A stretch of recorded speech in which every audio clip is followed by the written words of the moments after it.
এটা একটি handset phone keypad. এটাতে চার্জ দেখাচ্ছে কিন্তু স্টোর হচ্ছে না। আমি চেক করলাম, চেকটাও ঠিক আছে। তো এইখানে যে R200 আইসিটা আছে, এই আইসিটা চেঞ্জ করতে হবে। এবার ডাইরেক্ট লাগাই দেওয়ার পর হয়।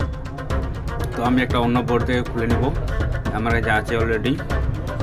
খুলে দেখবো চার্জ স্টোর হচ্ছে কি হচ্ছে না। তো আমি খুলছি, আপনারা দেখেন। এখানে একটু পেজ দিয়ে নিতে হবে। সুন্দর করে আমি খুলে নিলাম, খুলে এবার লাগাচ্ছি। আমার লাগা হয়ে গেছে। এবার আমরা দেখব ফিটিং করে চার্জটা স্টোর হচ্ছে কি হচ্ছে না। চার্জ দিয়ে দেখবো, একটু ওয়েট করো। এভাবে কাজ হলে অনেকজন করতে চায় না, কারণ ছোটো ফোন এখন বেশি টাকাও দেয় না।